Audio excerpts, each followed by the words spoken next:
Lo acompañan la señora ministra de Seguridad Nacional, doctora Patricia Bullrich. Se encuentra presente además el señor secretario de Comunicación y Medios, el licenciado Monel Adorni, y el señor diputado nacional, José Luis Espert. Además, en el día de hoy se encuentran presentes autoridades nacionales, autoridades provinciales, intendentes, autoridades de Expoagro, productores, empresarios y trabajadores del sector agroindustrial.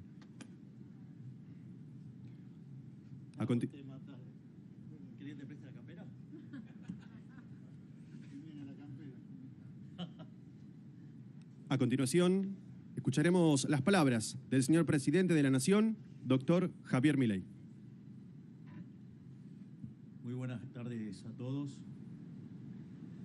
Es un honor hablar para todos ustedes y antes que nada gracias a los presentes, a los organizadores y a Expoagro, no solo por la invitación, sino también por comprobar que nuestro plan de estabilización está funcionando, dado que la cantidad de gente en el evento subió 33% respecto al año pasado, así que estamos yendo para arriba.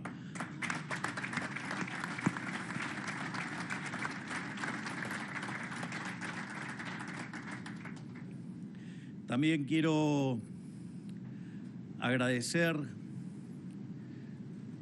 la presencia de la doctora Patricia Bullrich, que vino a acompañarme a esta exposición, y por su enorme trabajo sosteniendo y defendiendo los valores de la República en todos los terrenos que ello lo requiera. Así es que mi agradecimiento a la doctora Bullrich por acompañarme.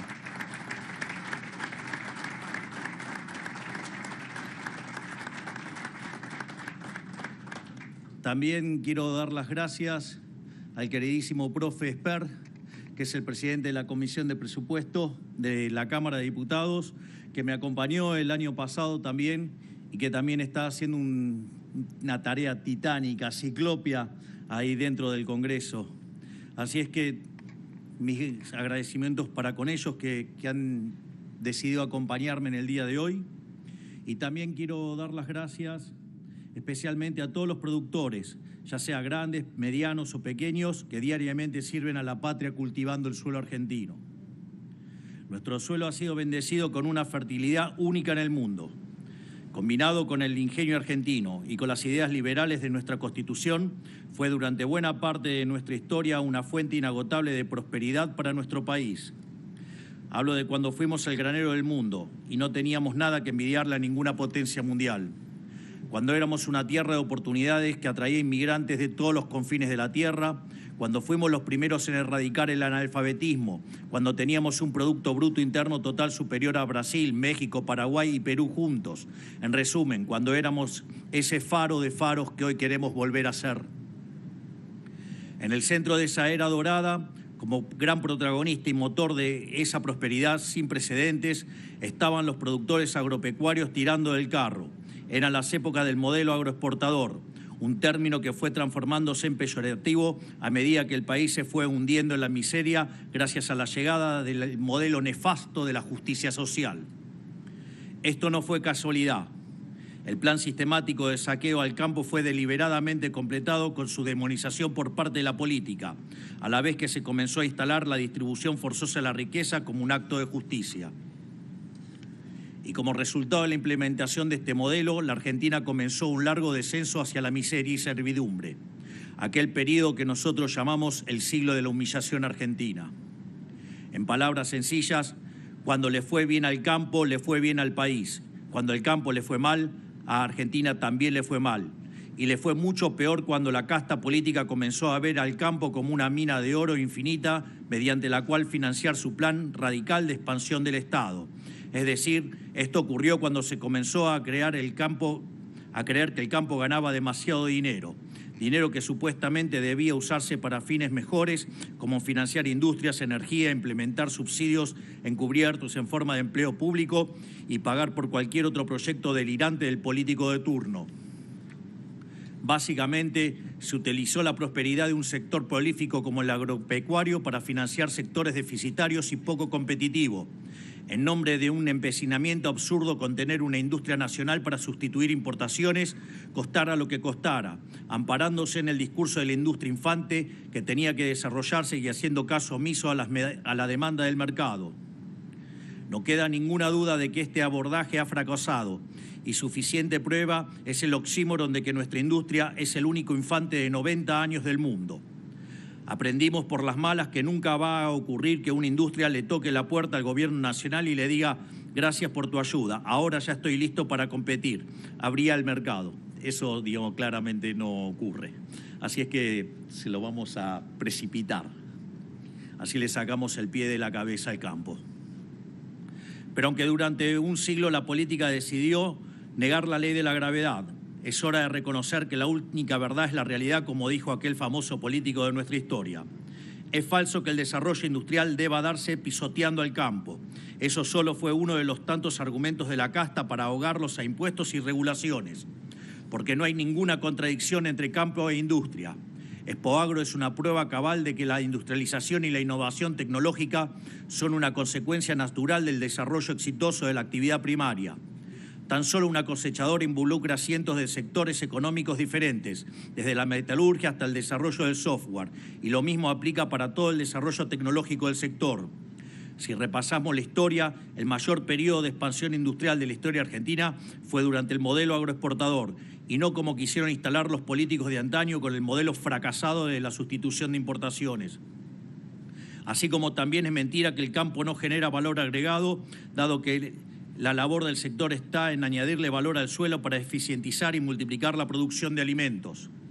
Gracias a la siembra directa y a la innovación genética, la cual Argentina siempre fue una orgullosa protagonista, es que hoy podemos producir alimentos para 500 millones de seres humanos, un verdadero milagro, y podrían ser cientos de millones más si le sacamos el peso del Estado encima.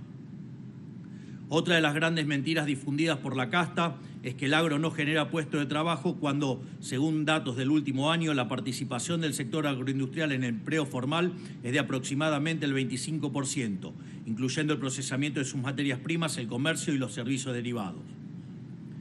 Pero aún a pesar del peso asfixiante del Estado, que hasta intentó llevar adelante la nefasta Resolución 125 para saquearlo como nunca antes, el sector sigue siendo competitivo en todo el mundo. Imaginemos entonces cuánto más se podría lograr con un Estado que no estorbe. Nuestro gobierno es el primero en mucho tiempo, o quizás en la historia argentina, que rechaza la idea del Estado como un mecanismo de apropiación compulsiva de la riqueza ajena. De hecho, estamos en las antípodas de este pensamiento. Venimos a limitar el poder arbitrario del gobierno y a liberar al sector privado. Y, por supuesto, venimos a sacarle el peso del Estado de las espaldas de los productores. Es porque sabemos que un Estado chico equivale a una sociedad grande, porque sabemos que la prosperidad va indefectiblemente de la mano de la libertad, y en este caso de la libertad del sector agropecuario. Y porque entendemos que los empresarios son benefactores sociales y que su búsqueda de ganancia redunda en un beneficio para el conjunto de la sociedad. Y fue con ese mismo norte que encaramos todos los pasos dados durante nuestro primer año de gobierno, que pasaré a enumerar algunos de ellos. Digo, porque es interesante, ¿no? Porque, ¿qué tal, Nicolás? ¿Cómo estás? Porque el año pasado hablábamos si eran promesas. Ahora estamos hablando de hechos concretos que hemos logrado. Entonces, me parece interesante hacer estos racontos de una manera más contundente. Y, por ejemplo, el primer objetivo siempre estuvo claro y fue ordenar la macroeconomía para que todos los argentinos pudieran empezar a gozar de un mejor pasar económico. Así vimos una reducción notable de la inflación como de la brecha cambiaria, que se ubicaba en torno al 200%, castigando la rentabilidad de todos ustedes, obligándolos a acceder a insumos a un dólar altísimo y obligándolos a vender su producción a un dólar bajísimo. Hoy la misma brecha se encuentra rondando el 15% con un régimen especial para exportaciones, mediante el cual hasta un 20% de lo exportado puede liquidarse al valor libre. Yo recuerdo durante la campaña y cuando hablaba con los representantes del sector, claramente había dos problemáticas muy marcadas, y uno era la brecha y el otro eran las retenciones. y que si lo poníamos en términos cuantitativos era mucho más significativo el tema de la brecha, ya que la brecha rondaba en torno al 200%. Es una relación 3-1. Esto no quiere decir que no considere que las retenciones sean una aberración.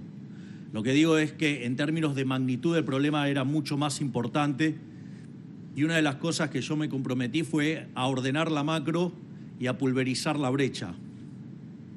De hecho, nosotros asumimos con una inflación que viajaba al ritmo del 17.000% anual, es decir, 54% mensual, que era la inflación mayorista. Y hoy, digamos, la inflación mayorista en la última parte del año 2024, de hecho, viajaba por debajo del 2%, y en términos de dólares estábamos en deflación los últimos meses. Es más, cuando hicimos el plan de estabilización con un recorte del gasto público de 15 puntos del PBI, 5 en el Tesoro y 10 en el Banco Central, que decían que era imposible de hacer y que nosotros lo hicimos, que resolvimos el problema del Tesoro en un mes, que resolvimos el problema del Banco Central en 6 meses, digamos, como fruto de esa estabilización nos dijeron que se iba a destruir el nivel de actividad, que se iban a multiplicar los pobres de manera imposible, y sin embargo nada de eso ocurrió. Nosotros decíamos que íbamos a recuperarnos en una V corta, y efectivamente la recuperación fue en V corta, y cuando uno toma el PBI desestacionalizado en la versión mensual, terminamos 5% arriba del año 2023, y a eso la pobreza, después del sinceramiento inicial que llegó a trepar en la frecuencia mensual medida por la Universidad Torcuato Di Tella, que metodológicamente es igual a lo que hace La Plata, lo que hace la UCA y lo que hacemos nosotros en Capital Humano y en el INDEC, nada más que son distintas formas de frecuencias, si se toman en mensuales, digamos, trimestrales o, digamos, o semestrales. Digamos, ese número del 57% pasó al 33%, el último dato de frecuencia mensual. Es decir, que la pobreza cayó en 24 puntos porcentuales, y lo cual, digamos, parece en números, es impresionante, pero es más impresionante cuando pensamos que fruto de esta estabilización con orden logramos sacar de la pobreza a más de 10 millones de argentinos. Y eso sí que también es un logro enorme que creo que vale la pena destacar.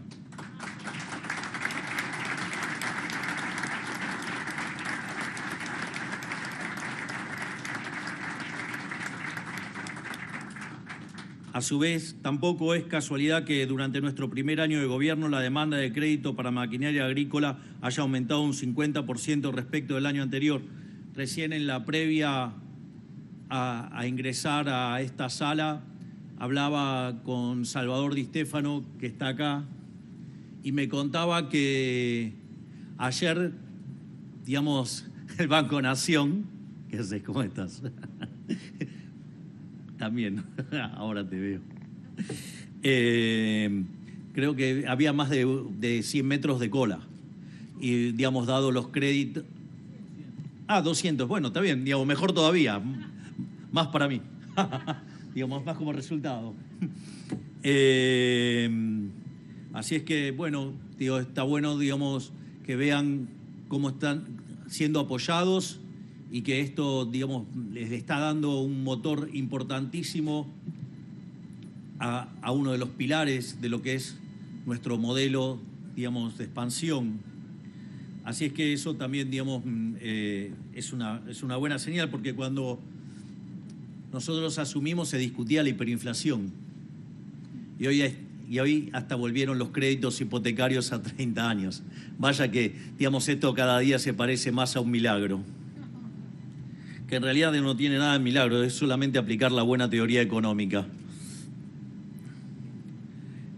Tampoco es por casualidad que las exportaciones agroindustriales hayan crecido un 56% en volumen y un 26% en facturación, o que el mes pasado hayamos visto un boom de exportaciones por más de 7 millones de toneladas de granos y derivados. Ni es por casualidad que la superficie sembrada en la campaña 24-25 haya crecido casi un 20%, superando altamente cualquier récord anterior, sino que es por un compromiso férreo de nuestra parte por correr al estado de los negocios para que deje de entorpecer a quienes producen. En tan solo un año derogamos y simplificamos más de 350 normas burocráticas que atentaban contra la generación de valor. Derogamos normas en SENASA y en el INASE. Eliminamos declaraciones juradas inútiles. Exterminamos para siempre prohibiciones y cupos en la exportación de granos y carnes. Eliminamos fideicomisos y precios máximos para los alimentos. Redujimos aranceles a la importación de fertilizantes, herbicidas y sistemas de riego. También comenzamos a poner en práctica la libre competencia de monedas que prometimos, ofreciendo los primeros créditos en litros de leche para tamberos y ahora en kilos de capón para los productores porcinos. Esto es muy interesante. Una de las cosas que nosotros habíamos propuesto a lo largo de la campaña era ir a un sistema de competencia de monedas. Obviamente, como todo se deforma en la campaña, lo llamaban dolarización. Y en realidad una de las cosas que yo explicaba es que el sistema de competencia de monedas funciona como un sistema de canastas de moneda, donde a diferencia de las canastas de monedas administradas por un banco central, que las determina a dedo el Banco Central, en este caso se determina endógenamente por las decisiones de los individuos. Y eso también expliqué que la moneda en realidad no tenía por qué ser el dólar o el euro, podía ser cualquier moneda, pero que había otros casos que la moneda podía ser, por ejemplo, para un petrolero podía ser el WTI, para alguien que estaba en el sector del gas, el BTU, y claramente, por ejemplo, para el campo podría ser la soja o cualquiera, de los productos, de modo tal, esto es muy importante porque se elimina el riesgo de descalce de moneda. Y al eliminarse el riesgo de descalce de monedas, ustedes van a un negocio que tiene menos riesgo, por ende tiene menor tasa de descuento y eso le permite amplificar el valor. Y esa amplificación de valor se ve, constatada cuando ustedes amplían la base de capital. Con lo cual no solo producen más, sino que además se genera empleo y además la economía crece. Por lo tanto, esto de también eliminar este tipo de riesgos hace que básicamente haya mayor prosperidad. Y así podría quedarme hasta el domingo enumerando las cosas que hicimos y pensamos seguir haciendo para mejorar la competitividad del sector. Esto que digo de podría estar claramente hasta el domingo no es una metáfora.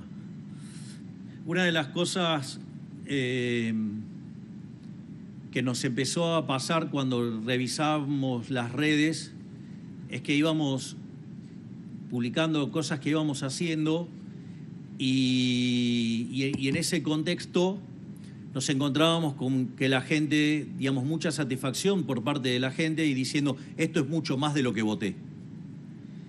Entonces, una de las cosas que se le ocurrió al brillante vocero que tengo, que es Manuel Adorni, que gracias por acompañarnos también acá, qué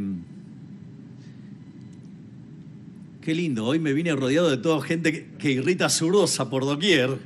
Así que, van a decir, este es un provocador. Me encanta.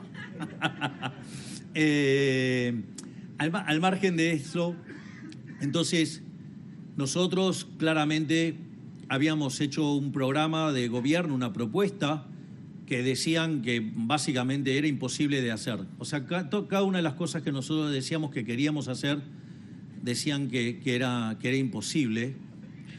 Y no solo eso, sino que no eran pocas medidas, eran muchas y muy exigentes, con lo cual, era en la doble dimensión, era muy complicado. Y ahí una de las cosas que nosotros vemos es que lo que hizo Manuel fue medir qué grado de avance teníamos. Entonces, si en el 25% de lo que lleva el periodo de gobierno, ¿no? El primer año de estos 4, o sea, me puse bullish, si hubiéramos cumplido el 25% de las promesas estaríamos bien, por decirlo de alguna manera. Y lo que reveló el trabajo que hizo Manuel es que cumplimos con el 78% de las promesas.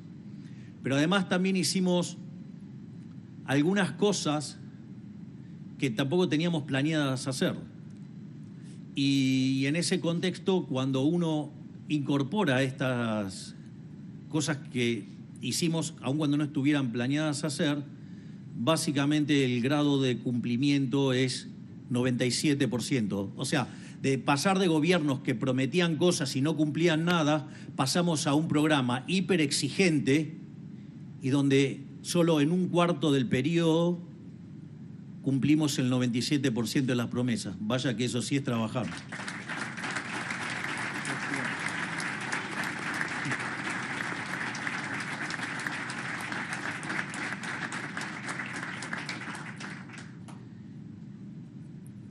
Y voy a hacer algunos comentarios genéricos de los términos de la campaña porque creo que son importantes. Fui muy claro, sin lugar a dudas, en lo que era la campaña, ¿no? Porque en materia de política fiscal hablábamos de la motosierra. Hoy la motosierra es un emblema mundial de política económica. Es más, en el caso del trabajo que está haciendo ese coloso que tengo como ministro, que es Federico Sturzenegger, digamos, ha creado un modelo de exportación en materia de desregulación. Toto Caputo fue elegido el mejor ministro de Economía del mundo. En las universidades más prestigiosas del mundo se habla de cómo puede ser que hicimos semejante ajuste y en lugar de ser hipercontractivo y hundirnos en una gran depresión, salimos con tanta fuerza. Al mismo tiempo, en el plano monetario, digamos, se identificó con la dolarización y entonces la gente iba con billetes de dólares con mi cara, que eran bastante simpáticos. En política exterior dijimos que nos íbamos a alinear con Estados Unidos e Israel, y creo que está claro que lo estamos cumpliendo. Y dejé para el final algo muy, muy concreto, que es el tema de seguridad. Porque no casualmente mi eslogan coincidía con alguien que compitió conmigo y que su grandeza permitió que se sumara a este gobierno, que era en materia de seguridad: el que las hace, las paga. Los buenos son los de azul. Y los hijos de puta que andan con trapos en la cara y rompen autos, queman autos y amenazan a toda la gente porque no quieren perder sus curros, esos son los malos y esos son los que tienen que ir presos. Y los vamos a meter presos. Vamos a defender a la República. Porque no es que vienen contra mí, vienen por ustedes. Yo solo estoy en el medio.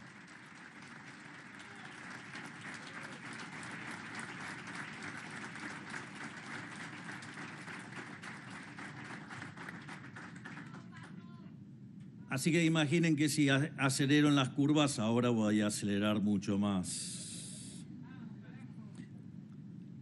Volviendo al discurso. Todo esto lo hacemos porque es nuestro deber aplicar nuevamente las ideas que hace 100 años hicieron de la Argentina el país más rico del mundo. Para eso necesitamos entender entre todos que debemos volver a pensar a la Argentina en generaciones, con la intención de que nuestros actos del presente tengan repercusión positiva en las generaciones del futuro. Estar dispuestos a volver a sembrar árboles de los que quizás no disfrutemos la sombra. El campo tiene esta mentalidad, pero la casta política no. Y la imposición del modelo de la casta arruinó a más de 5 generaciones con sus intervenciones ridículas. Esto también es muy interesante porque Argentina claramente podría convertirse en una de las 5 potencias mundiales en un lapso de 40 años, si mantuviéramos las ideas. Y a veces hay gente que dice, no, bueno, pero eso es mucho tiempo.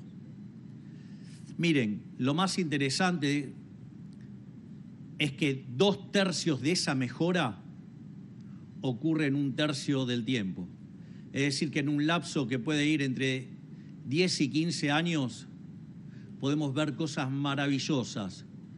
Lo que hay que hacer es poner la voluntad y tener la voluntad de volver a abrazar las ideas de la libertad e ir para adelante.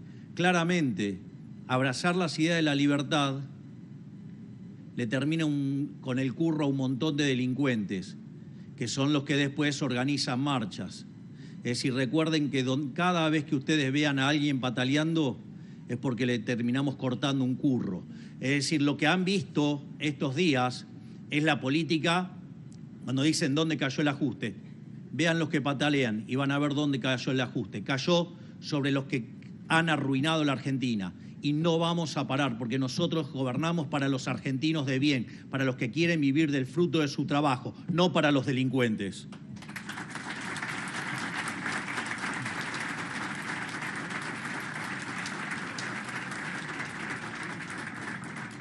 Porque cuando dejamos de ser el país más rico del mundo, porque dejamos de abrazar de estas ideas, pasamos a tener 50% de pobres. Y pasamos de ser el primer país del mundo en erradicar el analfabetismo a tener egresados del secundario que no saben leer ni hacer cuentas básicas. Por eso mismo necesitamos hacer los cambios de una forma duradera, en lugar de una forma rápida, sin restarle importancia a su urgencia. Entendemos la necesidad imperante de bajar las retenciones, pero no le sirve a nadie que las bajemos para sacar rédito político de las elecciones y después el modelo reviente y tengamos que volver a ponerlas, como ha pasado en otros gobiernos. Nosotros queremos eliminar el cepo y las retenciones para siempre y que el país pueda sostenerse sin sin saquear a su sector más productivo. Pero para que sea duradero hay que hacerlo de la forma correcta, para que en el futuro no venga ningún degenerado fiscal a volver a meterle el brazo entero en el bolsillo. Ya bajamos 20% las retenciones a los principales granos del país y las eliminamos por completo para las economías regionales. Y a medida que se siga consolidando el sendero virtuoso del superávit fiscal y la baja del gasto, las continuaremos bajando hasta que lleguen a cero y se queden ahí de una vez y para siempre.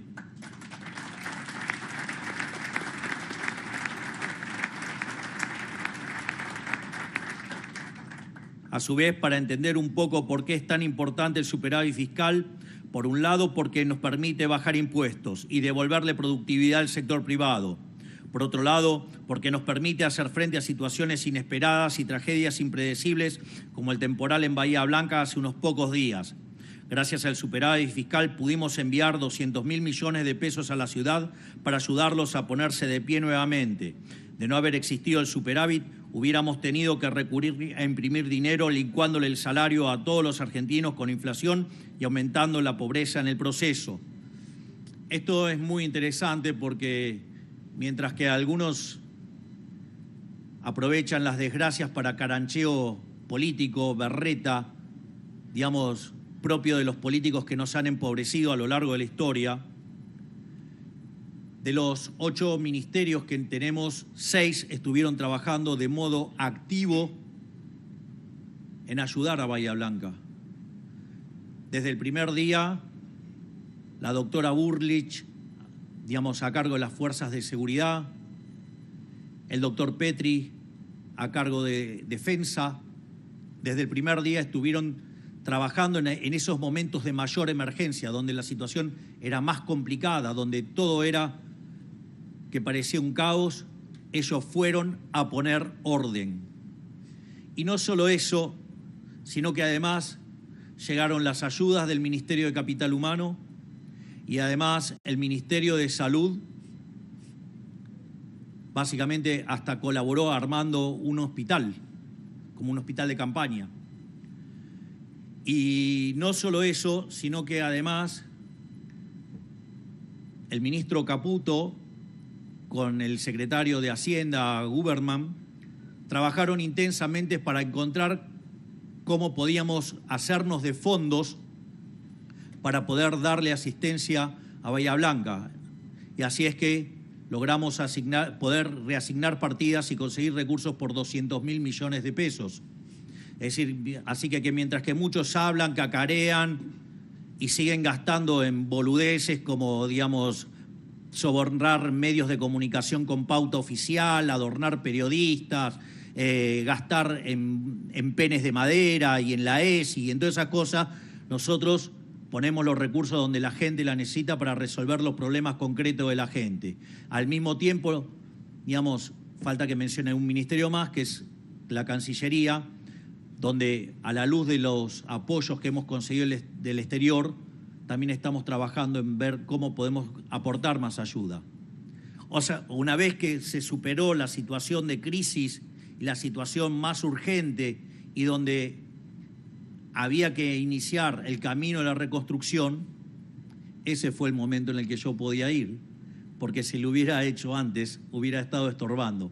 Hubieran puesto una foto muy linda, pero le hubiéramos hecho perder un montón de tiempo a cada uno de los grupos asignados a resolver esos problemas en un momento, digo, porque esto es así, digo, créanme que es así. Si yo voy el primer día, cada uno de los grupos se ponen a explicarme lo que tienen que hacer. Por lo tanto, digamos, esa tarea puede demandar por lo menos 5 horas y ahí cada minuto cuenta para salvar vidas humanas. Por lo tanto, digamos,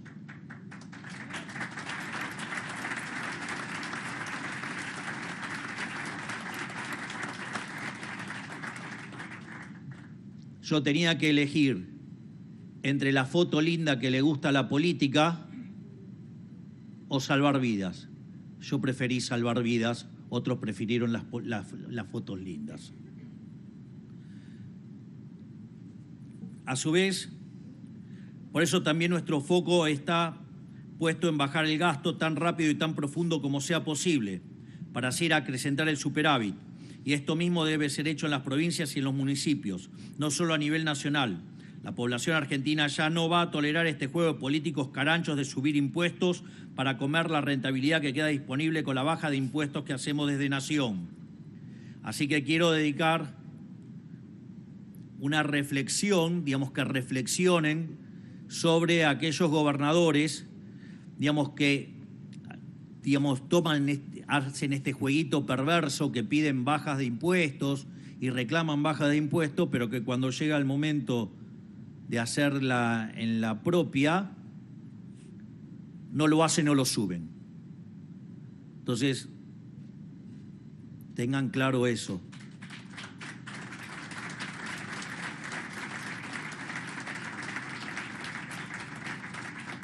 Es decir, nosotros dijimos que íbamos a bajar impuestos y bajamos más de 3 impuestos. Entre ellos el impuesto inflacionario, que con el señoriaje le robaba a los argentinos 15 puntos del PBI.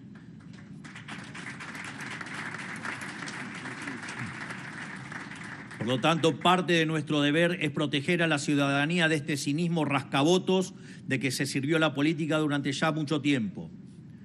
Por esto mismo, nosotros queremos volver a un modelo verdaderamente federal, en el que haya competencia fiscal entre las provincias y el sector privado pueda discernir el costo tributario de trabajar en tal o cual distrito y qué retribuciones y servicios recibe a cambio, para que los políticos dejen de esconderse detrás de los precios de los bienes y servicios y en la coparticipación, y quede en evidencia la voracidad fiscal del aparato estatal que quieren sostener. Digo, por ejemplo, una de las cosas que a mí me pasó cuando lo conocí a Elon Musk, fui a su planta de Tesla, que queda en Austin, Texas, pero antes estaba en Los Ángeles. ¿Y por qué se fue? Por los impuestos. Es decir, había un economista húngaro que se llamaba Tibut y decía votar con los pies. Entonces vamos a abrir la competencia fiscal para que tanto las empresas como los individuos puedan votar con los pies y se saquen de encima a los políticos ladrones que lo único que quieren hacer es robarle el fruto de su trabajo.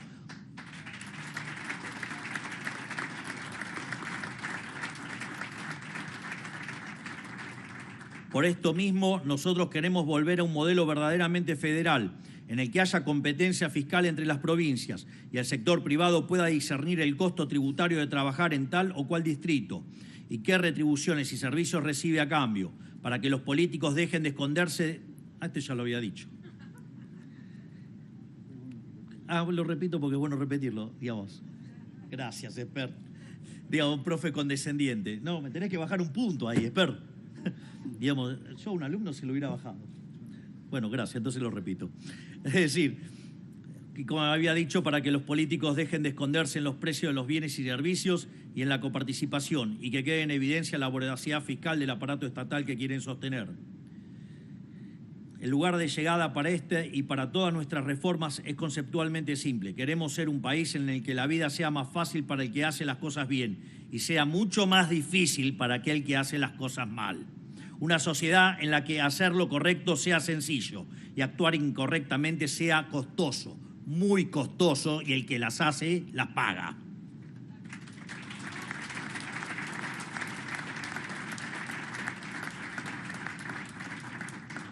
En definitiva, se acabó ese modelo invertido en el que los trabajadores honestos luchan para sobrevivir el mes a mes y los parásitos vividores tienen asegurada una vida onerosa por generaciones. Ese modelo en el que las víctimas son tratadas como victimarios y los victimarios tratados como víctimas. Ese modelo que se cansaba de revistar el pasado porque no podía prometer ningún futuro. En nuestro primer año dejamos en claro que nuestro gobierno va a marcar un punto de inflexión para nuestra gran nación, porque por primera vez en décadas volvimos a mirar hacia adelante pensando en cómo crecer, en lugar de cómo distribuir una ganancia cada vez más pequeña. Dejamos atrás la mentalidad de la escasez para volver a ver el mundo bajo los ojos de la abundancia. Y Argentina es el país más abundante del mundo. Tenemos la tierra más fértil del planeta y el mejor capital humano. Así aprendimos a sacarle agua hasta las piedras. Ahora nos queda sacarnos el peso de la mochila, de la casta de nuestras espaldas para volver a ser la gran nación que ya supimos ser. Que tengan todos un excelente día, que la fuerza del cielo nos acompañen y ¡viva la libertad, carajo! Muchas gracias. De esta manera despedimos al señor presidente de la Nación, doctor Javier Milei, y despedimos también a la señora ministra de Seguridad Nacional, doctora Patricia Bullrich, el señor diputado nacional José Luis Espert y también al señor secretario de Comunicación y Medios, el licenciado Manuel Adorni. Les pedimos a los presentes que se dirijan al predio de la Expo Agro para continuar con las actividades programadas. Muchas gracias.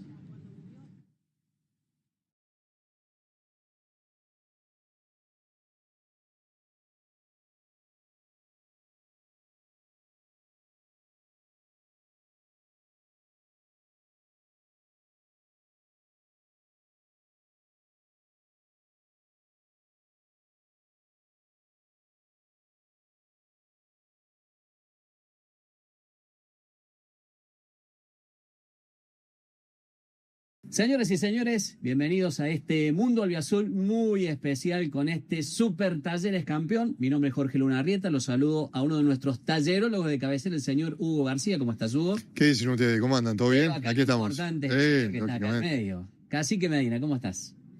Bueno, buenas tardes. La verdad que primero el agradecimiento.